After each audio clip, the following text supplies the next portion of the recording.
contre la censure, une force vive vers la vérité. Je m'engage avec foi. Dieu est mort, ainsi parlait Nietzsche, mais en moi la volonté de puissance s'étire. Au-delà du bien et du mal, je m'aventure. Mon surhomme intérieur, je l'exulte. De l'ombre à la lumière, je m'élance. L'éveil du héros, c'est ma romance. Chacun de ces voies, je les explore. Pour trouver mon chemin, je m'aventure.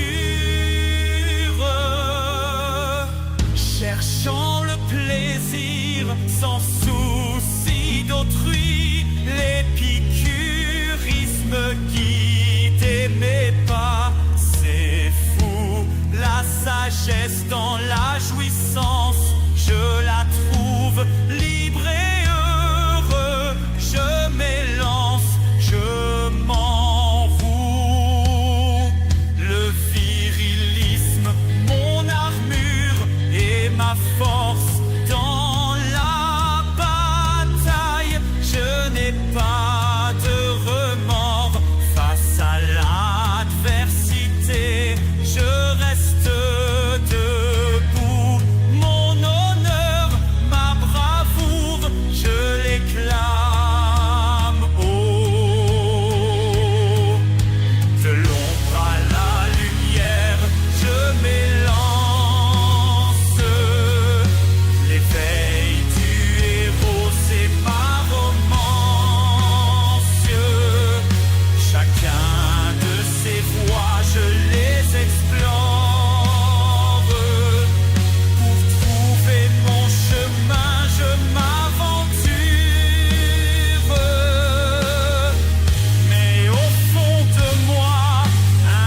Et bonsoir tout le monde, je m'appelle Yann Rochdy, bienvenue en direct de la Révolution culturelle, épisode du 26 janvier 2025, épisode sur la fin de la guerre du Vietnam, l'histoire occulte de la guerre du Vietnam, sixième partie de la recension du cerveau du Pentagone, une histoire non censurée de la DARPA, l'agence de recherche militaire top secrète du Pentagone.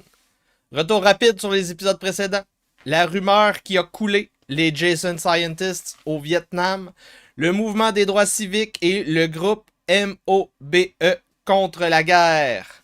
C'est quoi ça, le groupe MOBE? On va voir ça. Les étudiants entrent en guérilla médiatique contre les Jason, qui va escalader à des actions terroristes. Le gouvernement américain et le Pentagone ramènent la technologie anti-émeute sur le sol américain qui a été créée, innovée, développé en Thaïlande et au Vietnam et au Cambodge. Tout ça parce que les marxistes, les sorcières et les races voulaient kill the computer Iliac 4. La fin officielle de la guerre vient avec la cerise sur le sundae que vous avez sûrement entendu dans un film quelque part, les Pentagon Papers. Que c'est ça, les Pentagon Papers. On va terminer avec ça aujourd'hui. Donc, c'est un épisode qui va prendre à peu près une heure et demie, plus court que d'habitude, parce que je voulais pas entamer la suite la semaine prochaine. Je vous rappelle que pour accéder au contenu au complet, ça va couper à un certain moment. Il va falloir que vous vous abonniez à ma chaîne, soit sur YouTube, soit sur yanrochdy.substack.com, soit sur yanrochdy.com. Tous les liens sont dans la description du vidéo dans le bas de l'écran. Vous avez aussi d'autres moyens pour envoyer de l'argent via Interac, via Bitcoin, via Ethereum, via GiveSendGo. J'ai une levée de fonds pour la taverne mobile. On remercie les donateurs, très important. Sans vous, je ne peux pas continuer ce travail-là. Donc, on commence avec résumé rapide. On va y aller par chapitre. Chapitre 1, on commence avec les tests balistiques nucléaires, la course à l'armement entre les Soviétiques et les Américains cachés avec une course spatiale. Chapitre 2, les tests EMP, j'oublie tout le temps c'est quoi en français, le pulse, les émissions, une explosion électromagnétique antimissile. Ça n'avait pas fonctionné. Pour analyser tout ça, on avait développé les premiers ordinateurs mainframe. Chapitre 3, on parle de en vis-à-vis de la ARPA, l'ancêtre de la DARPA.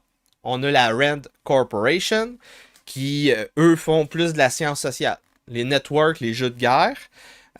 Et ils développent, eux, les doctrines militaires sur comment on répond en cas d'attaque nucléaire. Chapitre 4, on a vu que tout le versant qu'on a appelé la défense civile contre les missiles balistiques nucléaires, ça servait à rien. C'est de la bullshit. Chapitre 5, on a découvert que à l'époque, les années 60 à peu près, 50, 60, 70, ils avaient calculé 1600 secondes de la détection du missile balistique qui vient d'être shooté au moment où il y a un impact. Donc, on a 1600 secondes pour détecter, puis cibler, puis envoyer un missile pour intercepter. Mais pas vraiment 1600 secondes, 1600 secondes, parce qu'à un certain moment, il est indétectable et intuable. Donc, le chapitre se terminait avec la fin du mandat du président Eisenhower, qui a réussi à avoir, avec les Soviétiques, un moratoire de tests balistiques nucléaires, qui a tenu pas longtemps, parce qu'on avait vu qu'il y avait des limites à ce moratoire-là. Par exemple, les explosions en dessous d'une kilotonne au-dessus de la surface et en dessous de 5 kilotonnes en dessous de la surface de la Terre sont indétectables par les sensors développés par les gens qui appliquent ce moratoire-là. Anyway, depuis 2022, c'est terminé, ces moratoires-là, on s'en fout, c'est terminé. Chapitre 6, le vrai début de la guerre froide a commencé directement après la Deuxième Guerre mondiale, en Corée, directement après. Et donc, on a commencé à avoir déjà en Corée des psyops et des contre-psyops des prisonniers de guerre américains qui parlaient d'opérations biologiques. Et en contrepartie, on expliquait que c'était du lavage de cerveau. Ça a commencé là, les histoires de lavage de cerveau. On a parlé aussi de Sputnik qui avait causé une hystérie collective aux États-Unis et provoqué plus d'argent dans le développement d'armes nucléaires. Ça, c'est juste la première partie. Et en passant, aujourd'hui, on termine la moitié du livre. Deuxième partie, le Vietnam est le prolongement logique de la continuation de la Deuxième Guerre mondiale qu'on a appelée la guerre froide. Donc après la Corée, c'était logique pour tout le monde dès les années 50, 10 ans avant que ce soit officiel. C'était clair dans la tête de tout le beau monde que le Vietnam est un prolongement logique de la Corée. Chapitre 7, on a vu les techniques, les gadgets développés par la ARPA et l'armée américaine, le Pentagone, via le fondateur de projet Agile qui s'appelle William Goodall, qui est le père fondateur du prolongement de la guerre froide au Vietnam. Ensuite de ça, on a découvert que la guerre du Vietnam, c'est pas juste au Vietnam, c'est au Laos, en Thaïlande, au Cambodge aussi. Chapitre 8, la Rand Corporation arrive au Vietnam pour pondre des premières études anthropologiques. Comment les Vietnamiens, pourquoi les Vietnamiens se battent-ils? Donc là, on a découvert que c'est la Rand Corp a envoyé des chercheurs pour savoir les motivations intérieures des Vietnamiens après qu'on ait commencé à les trucider, ce qui est très intéressant. Chapitre 9, Command and Control, C2. Aujourd'hui, c'est plus C2. Aujourd'hui, c'est rendu C3, puis il y a d'autres acronymes, là.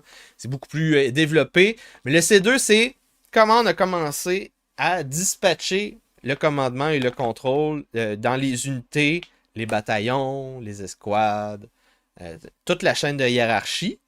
Donc, comment on a fait ça au Vietnam. Puis ensuite de ça, comment on a été capable de créer un champ de bataille comme dans un jeu vidéo, un jeu de stratégie, où on voit tout le champ de bataille, tout l'état. Puis là, avec des cartes en temps réel, on est capable de prendre des décisions comme dans un jeu. Ça, c'est au Vietnam qu'on a commencé à développer ça, en passant.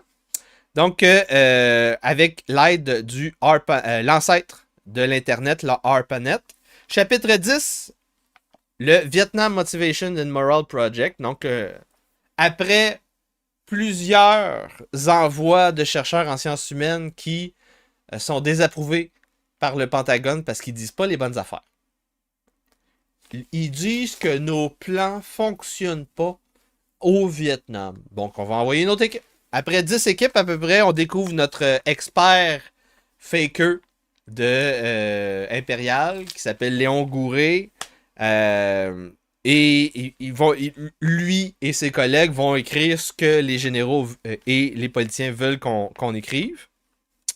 On a vu donc la guerre chimique, les agents arc-en-ciel, couleur jaune, orange, pink, mauve.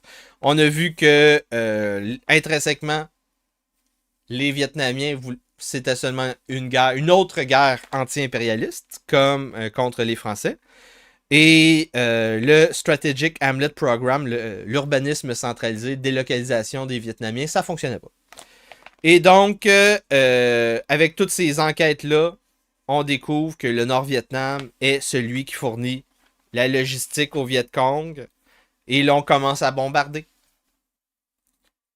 Et là, ça fonctionne toujours pas. Et là, on utilise d'autres plans. On étudie la question des armes nucléaires tactiques au Vietnam. On dit que finalement, ça serait dangereux. Parce que les Russes pourraient envoyer des armes nucléaires tactiques à d'autres gens par proxy. Ils pourraient faire ce qu'on fait. Donc, ça serait un petit peu dangereux de commencer à jouer à ce jeu-là. Ensuite de ça, on a vu le plan final de Robert McNamara pour gagner la guerre du Vietnam. C'est la clôture électrique, la fameuse clôture électrique. Après, évidemment aussi, on a vu la guerre météorologique et la guerre climatique. Après tout ça qu'il n'y a rien qui marche. La clôture électronique, Donc, l'ancêtre de toute la structure de guerre qu'on voit en Ukraine présentement avec les drones, puis l'artillerie et les Open Source Intelligence, donc la reconnaissance sur Internet. Tout ça, l'ancêtre de ça, c'est fait au Vietnam. Et c'est le concept de clôture électronique de Robert McNamara qui était innovateur, révolutionnaire, mais à l'époque, ça n'avait pas été vu comme ça. Et ça continue à empirer la situation. Lyndon B. Johnson n'est pas réélu. C'est Nixon qui arrive. Et chapitre 13, c'est là qu'on est rendu. La fin du Vietnam. La fin du Vietnam. La fin des Jason. Aussi. Très important. Donc, la fin des Jason commence avec une rumeur. Donc, il y a un coup de fil anonyme qui est envoyé à quelqu'un au Congrès américain le 12 février 1968 à Carl Macy, Staff Director du Senate Foreign Relations Committee. Donc, le comité sur les relations étrangères. Il y a du staff à l'intérieur du Congrès. Donc, c'est pas un congressiste, c'est un staff de congressistes, staff de comité, un fonctionnaire. Il reçoit un coup de fil. Il y a un type. Le type lui dit « Tu devrais enquêter sur pourquoi le Pentagone a envoyé un expert en armement nucléaire, le Dr. Richard Garwin, de la Columbia University, au Vietnam. Pourquoi ils ont envoyé cette personne-là au Vietnam? Pendant une des plus grosses batailles de la fin du Vietnam, la bataille de Khe Sanh, la source soutient que le Pentagone a songé à utiliser des armes nucléaires tactiques. Donc, une semaine après, le type devient une rumeur instantanée partout sur la planète. Un peu comme il est arrivé en Ukraine plusieurs fois depuis 2022. Dans la rumeur sont impliqués le président des États-Unis, le premier ministre de l'Angleterre et des membres du Congrès qui font semblant qu'il ne se passe rien, mais qui sont tous au courant. Il y a un grand débat médiatique pour savoir si c'est vrai ou si c'est faux. Est-ce qu'il y a des complotistes dans la salle? C'est rapporté par le New York Times. La Maison-Blanche émet un communiqué de presse. Outrage! C'est un outrage! C'est faux! C'est irresponsable de publier cette désinformation. C'est unfair, inéquitable pour les services armés que de devoir subir ce genre de mensonge. La source faisait allusion à quoi dans le coup de fil à Carl Macy? Elle faisait allusion au rapport des Jason sur l'utilisation possible où les Jason terminaient en disant « On est défavorable pour plusieurs raisons ». Donc, c'est le rapport que j'ai débriefé avec vous dans les précédents épisodes. Tactical Nuclear Weapons in Southeast Asia. Les Jason étaient contre l'utilisation et le Senate Foreign Relations Committee a donc fait un meeting à porte fermée. Un meeting à huis clos. Il y a un sénateur qui répète la rumeur. Le Pentagone émet un communiqué de presse. Le Dr. Garwin et les autres des Jason étaient en Asie du Sud-Est pour oversee the effectiveness of new weapons. Donc, ils étaient là pour gérer le développement de nouveaux armes. Et évidemment, dans le communiqué de presse, on rajoute ces armes n'ont aucune relation whatsoever to atomic or nuclear systems of any kind. Est-ce que c'est vrai? À l'époque, on s'en fout. À l'époque, on ne croit pas le Pentagone. Mais en général, dans ce cas-ci, dans ce cas-ci, c'était vrai.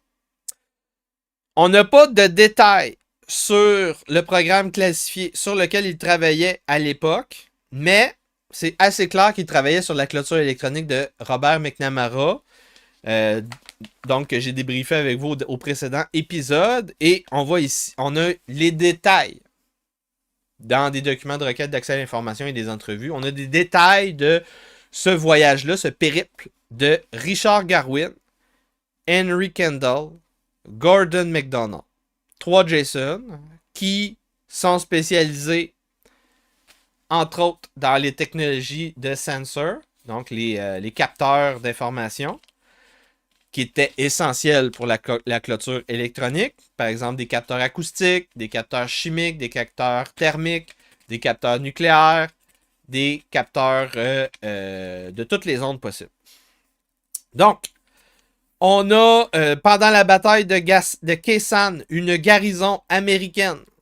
Il y a une grande offensive, la tête offensive. Et donc, la garnison de Khe Sanh est sur le point d'être encerclée au Vietnam. Et là, c'est ce qui est arrivé aux Français. Donc, on a une mission spéciale. On envoie ces 3 Jason-là pour aider la garnison américaine de Marines à se défendre contre les Vietcong. Donc, les Français avaient vécu ça en 1954 avec le même général qui était en train d'encercler les militaires américains. Vo Nguyen Giap. La technologie des sensors, c'est donc une mission spéciale où on va déployer 250 sensors autour de la base de la garnison Khe Sanh. Le capitaine Harry Baig avait des problèmes techniques dans cette mission spéciale de sensor et les Jason ont été envoyés en Thaïlande pour aider ce capitaine des Marines. Donc, rendu en Thaïlande, Gordon MacDonald va prendre un hélicoptère pour se rendre à Khe Sanh et il va raconter ça, son périple. À ce qui paraît, c'était un champ de bataille assez dangereux. Plus tard, Richard Garwin va se rappeler qu'il a fait une grosse gaffe de fonctionnaire, d'académique. Il a parlé de son voyage au Vietnam à des gens qui sont pas accrédités, classifiés secrets. Donc, il a fait une faille de sécurité dans une mission critique. Ce qui est arrivé sûrement, c'est que Richard Garwin il a parlé donc de son voyage. Son ami savait que c'était un physicien nucléaire. Là, son ami qui a reçu cette information-là a paniqué. Il a pensé que Richard Garwin allait là pour tester des armes nucléaires. Donc, il pensait que c'était un signe d'escalade, c'était une erreur. Donc, c'est de l'auto-sabotage de Jason qui a commencé à faire en sorte que les Jason perdent leur réputation. Au Pentagone en premier, ensuite à la Maison-Blanche et partout dans la société. Donc, les collègues de Garwin ont cru qu'il allait faire des tests nucléaires pour le Pentagone. Une panique de gauchistes anti-guerre qui commence. Et nous avons le début de la saga anti-impérialiste qui est derrière, comme adjacent au mouvement des droits civiques des années 60. Avec le paroxysme de mai 68. Donc, les journalistes font les liens et ils retrouvent le rapport des Jason sur les tests nucléaires tactiques. Tests nucléaires tactiques. Et là, les journalistes commencent à publier les noms des Jason. Et là, on découvre que les Jason travaillent dans les universités. Et là, les Jason deviennent lentement la cible des manifestants anti-guerre. Au centre de cette mobilisation, de cette guérilla médiatique et terroriste plus tard, le mouvement MOBE, Mobilization Committee to End the War in Vietnam, avec des marxistes, des sorcières, des représentants du mouvement des droits civiques. C'était donc évidemment des anciens soldats qui ont été traumatisés par ce qu'ils ont vécu.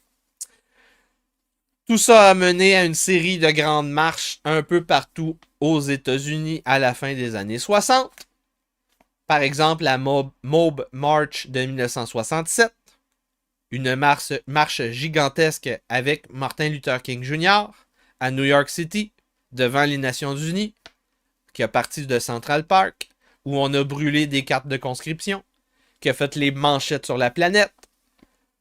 avec 682 personnes arrêtées, un auteur connu qui s'appelle Norman Mailer et 2 journalistes de la United Press. Donc, ça c'est un exemple de la guérilla médiatique.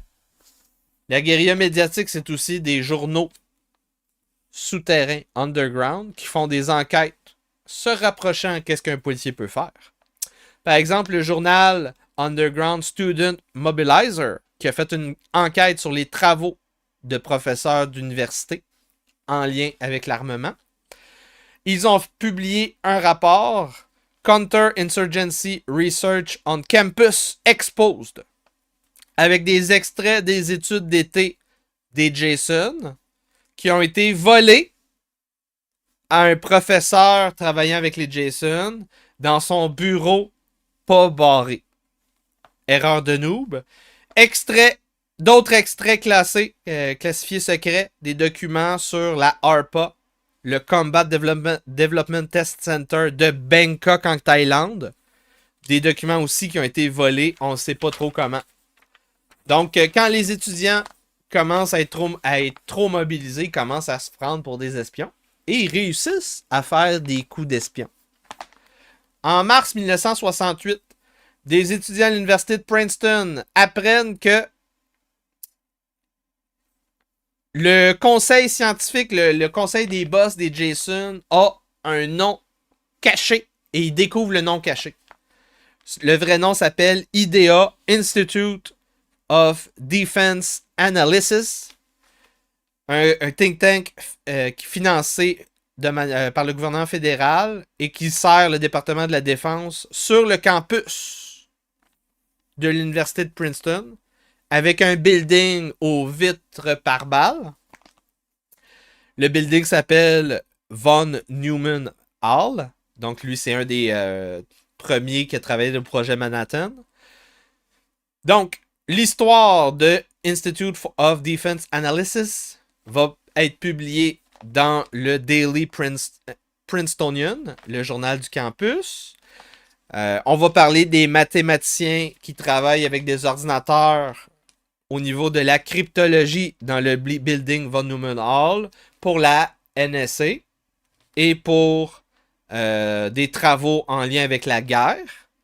On a des preuves, donc, de l'utilisation d'un premier super ordinateur, 1.5 tonnes, qui s'appelle CDC ou COC. CDC ou COC, là, j'ai peut-être fait une erreur. Là.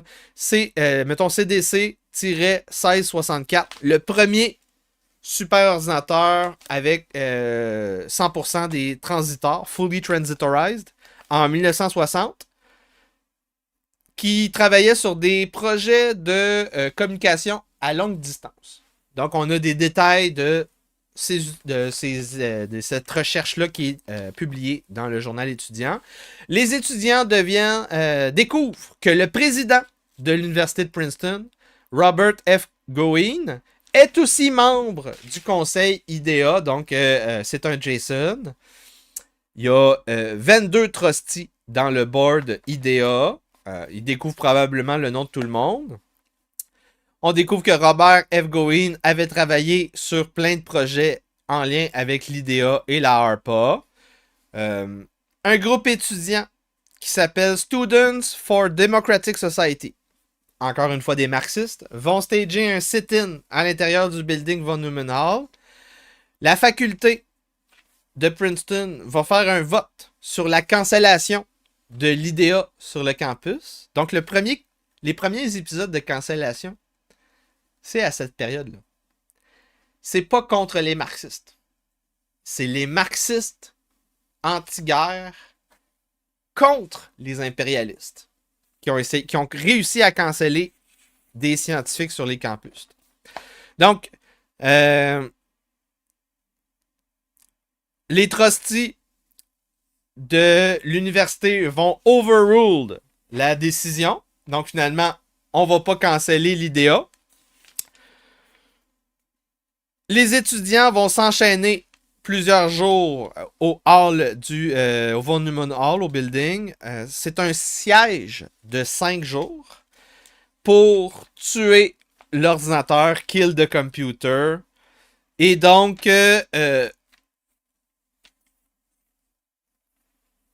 si à cette époque-là, l'Empire américain, qui était en train d'émerger, avait décidé de continuer dans la direction de l'impérialisme, la décision aurait été de trucider les manifestants pour qu'il n'y ait plus aucune raison de vouloir manifester contre la guerre. Malheureusement, nous avons refusé le virilisme en 1968 et donc, en mai 68, la gauche a gagné et depuis ce temps, nous avons perdu les hommes. C'est ça qui est arrivé. Donc, si on voulait que ça n'arrive pas, l'effondrement de la société après mai 68, il aurait fallu trucider les militants anti-guerre en mars 68.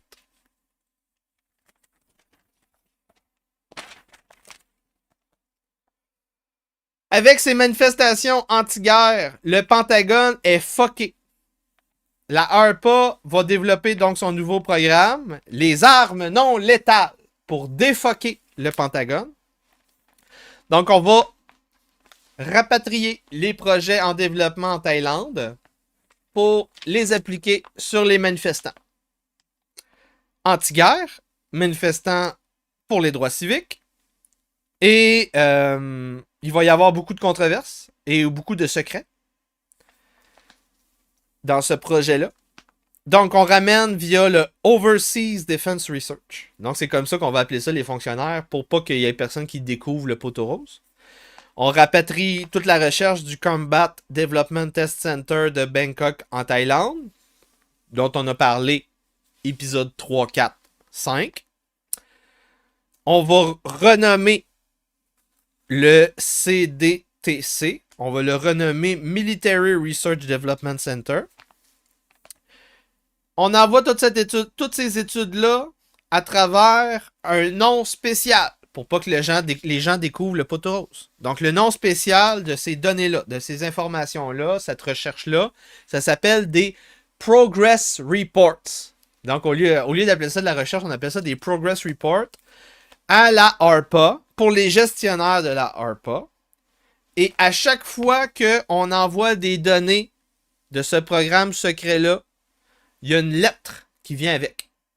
À chaque fois qu'il y a un Progress Report, il y a une lettre attachée. Sur la lettre, on dit « Ce document contient des informations affectant la défense nationale des États-Unis et c'est entièrement dans les lignes des lois contre l'espionnage. » Donc, c'est une menace explicite que si tu transmets des informations dans ce document, tu peux être pris comme un espion.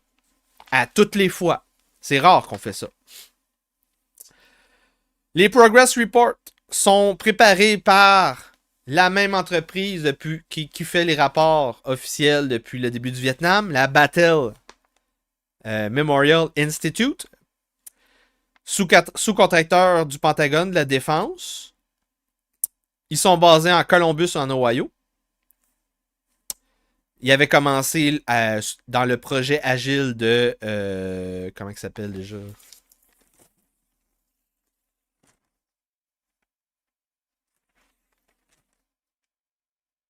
Le premier double, là. J'ai oublié. Bill quelque chose? En tout cas, dès le début de la guerre du Vietnam des années 50, le Remote Area Conflict Program, ils étaient dedans aussi. Et dès le premier épisode du Vietnam. Et c'est là qu'on est rendu. Donc, une copie d'un Progress Report de 1971 en avril a été obtenue par requête d'accès à l'information par l'auteur Annie Jacobson.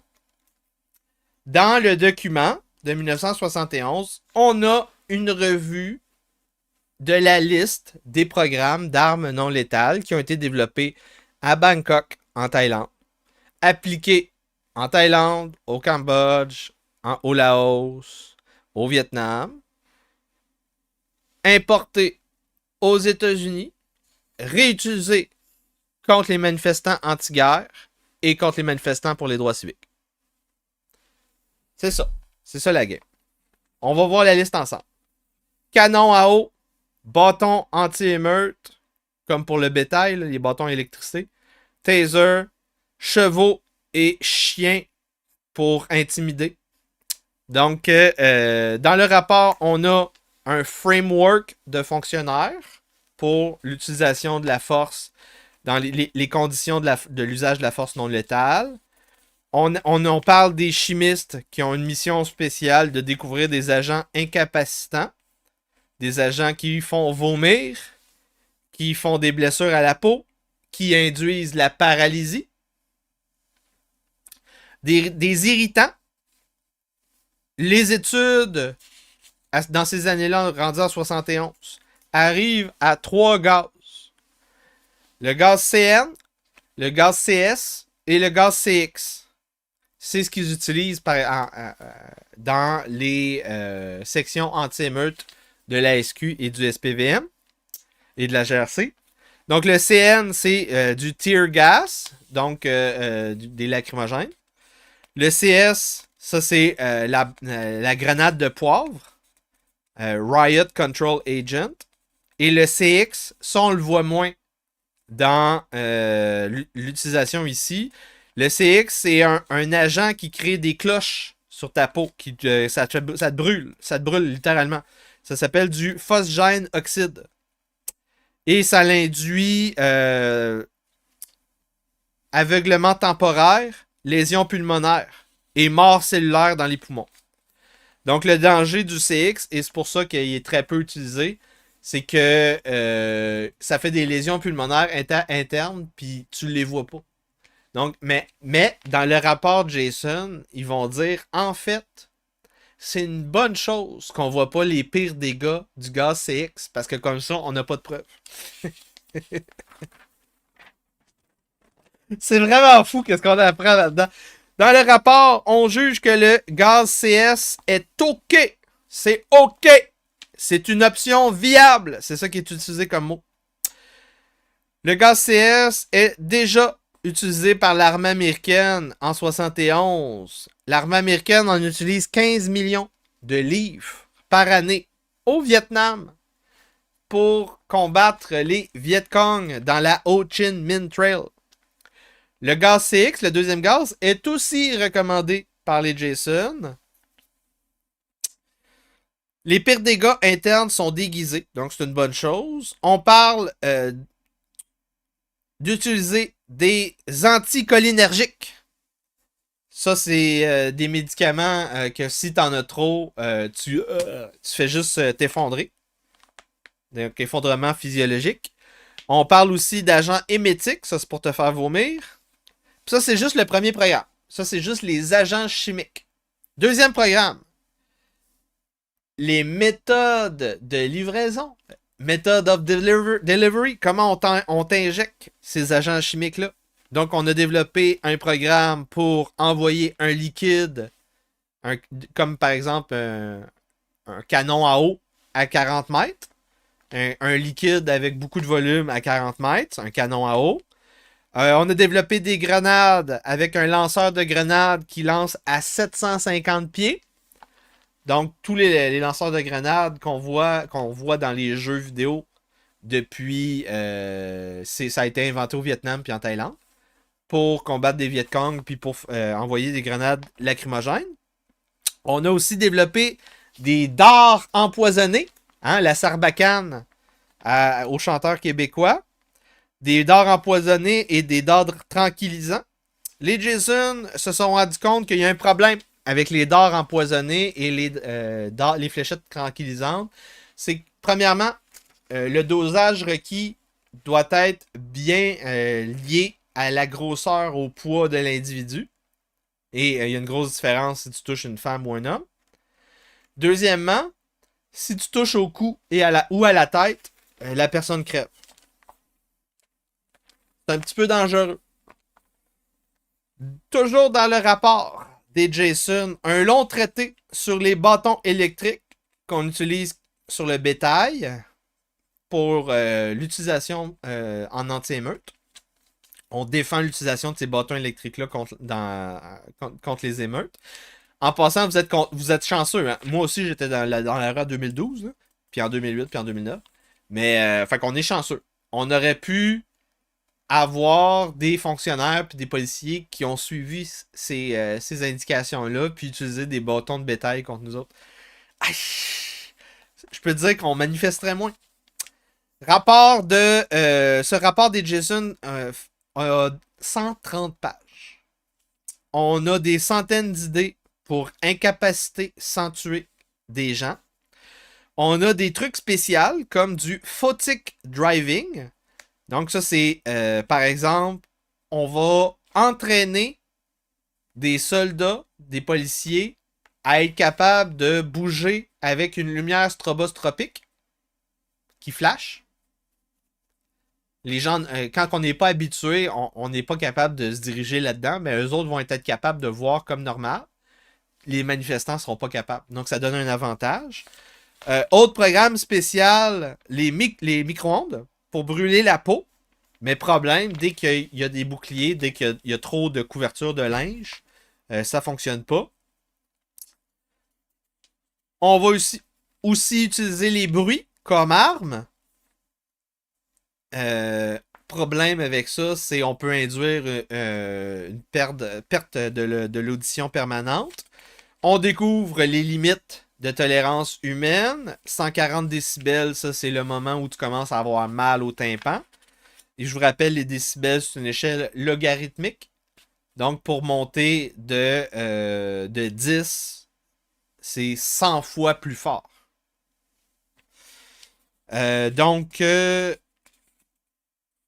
Rendu à 160 décibels, on a en moyenne le moment où le tympan est perforé chez l'individu. On va aussi développer la méthode du tagging chimique, un agent chimique prouvant la présence de l'individu sur les lieux de l'émeute. Des marqueurs invisibles, soit visibles à l'odeur, soit visibles à la lumière UV, soit spotables par l'odeur. L'odeur qui va être spotée par un chien ou bedon une chromatographie mobile. Chromatographie, c'est ce que les chimistes font pour savoir c'est quoi les produits chimiques dans une solution. On a un bill Omnibus Crime Control and Safe Street qui va être publié en 68 par le Congrès pour créer une agence spéciale, la Law Enforcement Assistance Administration. Cette agence fédérale dépend directement du département de la justice américaine et a pour mission d'assister la police étatique à travers la nation pour upgrader leur matériel anti-émeute et leur training d'officiers, leur programme d'entraînement des officiers. 12 milliards de dollars en financement pour 10 ans. Système anti-émeute, hélicoptère, lance-grenades, machine gun. Et en passant, machine gun, c'est du calibre 50, là, du gros calibre là, qui traverse les chars. C'est des guns d'armée. Armes spéciales et tactiques. Ça, c'est le Special Weapons and Tactics. Ça s'appelle le SWAT. Donc, tout ce qu'on aime dans les jeux vidéo, là, on défonce la porte, puis on lance des grenades flash, puis il faut qu'on tue ou on incapacite tous les méchants drogués. Ben, ce jeu-là, puis toutes les téléséries, puis les films, ça a été créé dans les années 60. La première unité à Los Angeles. Et à Los Angeles, on a donc des émeutes raciales pendant des décennies. Et là, parce qu'il n'y a pas d'ordre social, c'est la narco-tyrannie à cette époque-là, on crée cette unité-là pour sécuriser les buildings de la police. Donc au départ, le SWAT, c'est une force spéciale d'intervention pour protéger les infrastructures policières. C'est après ça qu'ils ont été réhabilités pour faire d'autres missions. Donc, nous découvrons ensemble que tout le gear utilisé par les équipes SWAT a été inventé pendant la guerre du Vietnam. Par qui? Par l'agence de recherche militaire secrète de l'armée américaine du Pentagone, la ARPA, à l'époque. Ils ont fait ça à Bangkok, en Thaïlande, et ils ont appliqué ça au Vietnam, et ils ont importé ça aux États-Unis. Donc, pendant ce temps, les manifs se poursuivent sur les campus. 1968, 1969, 70, 71, ça va de mal en pis.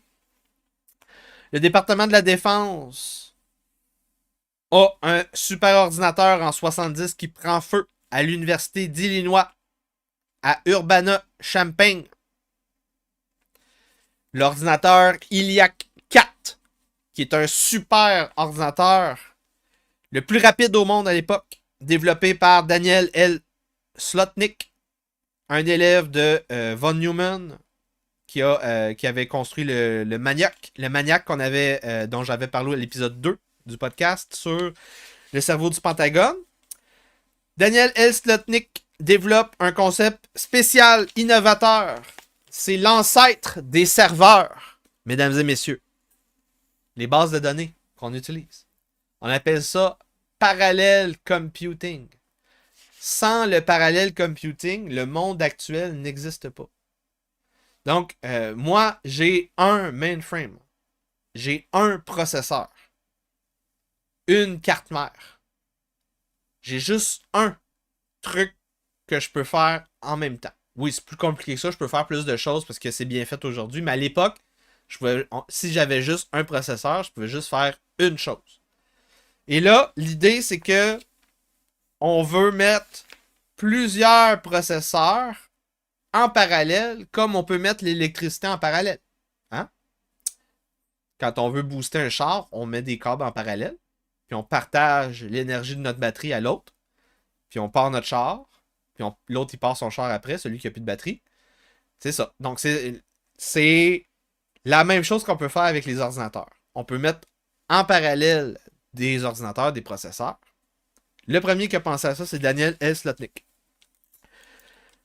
Le ELIAC 4 mesurait 50 pieds de long, 10 pieds de haut, 8 pieds de large, 64 processeurs, 256 potentiels. Ils n'ont pas tout rempli les processeurs parce que ça coûtait trop cher.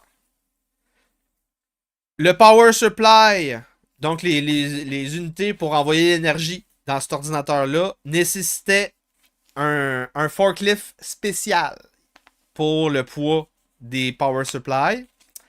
Et donc, être capable de mettre des processeurs en réseau permet une réduction de temps de travail, de computation, de calcul au niveau exponentiel.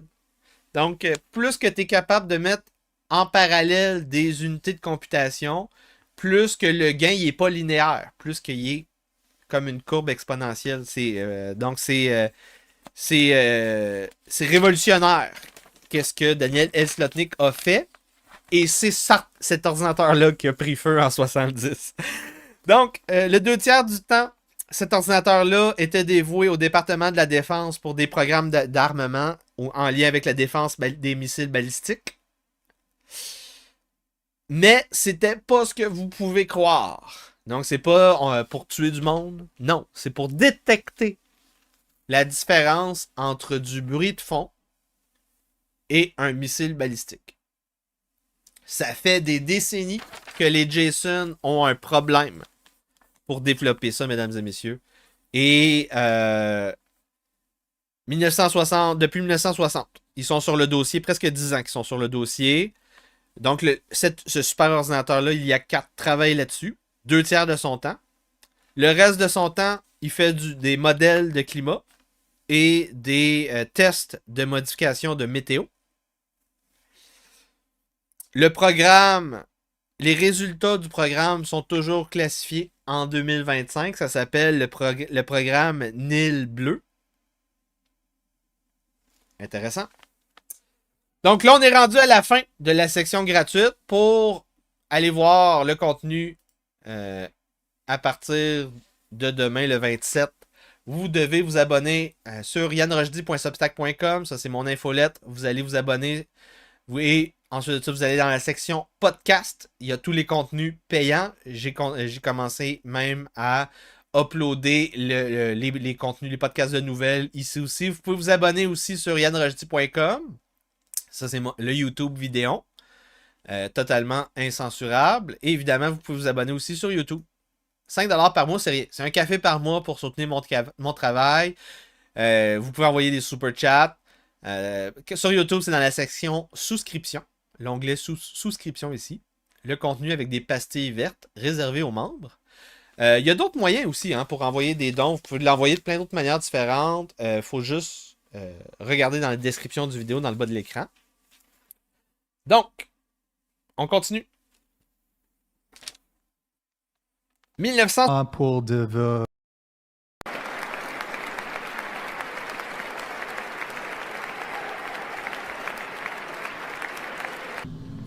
La révolution culturelle, merci beaucoup. Abonnez-vous à ma chaîne YouTube québécois pour de reviews de I can't read French very well. D'actualité virale, des exorcismes de princesse Disney et des résumés de livres chaque semaine. La révolution culturelle avec Yann Rochdy. Okay, thank you, man. Appreciate it. Send that shit in English next time, though. Je m'appelle Yann Rochdy, bienvenue en direct de la Révolution viriliste. Aujourd'hui, on est sur la route à Trois-Rivières et on s'en va rencontrer la plèbe.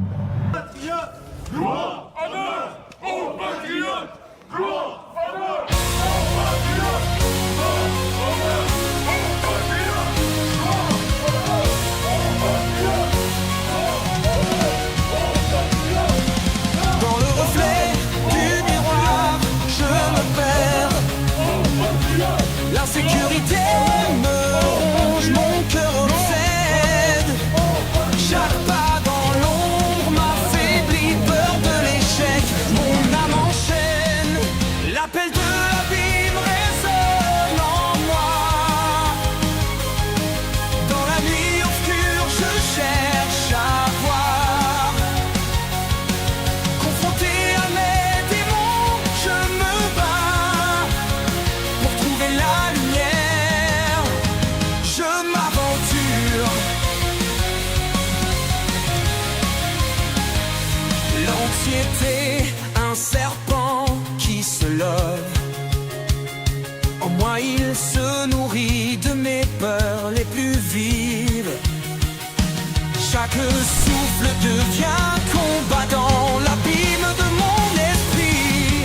Je tombe, l'appel de l'abîme résonne en moi.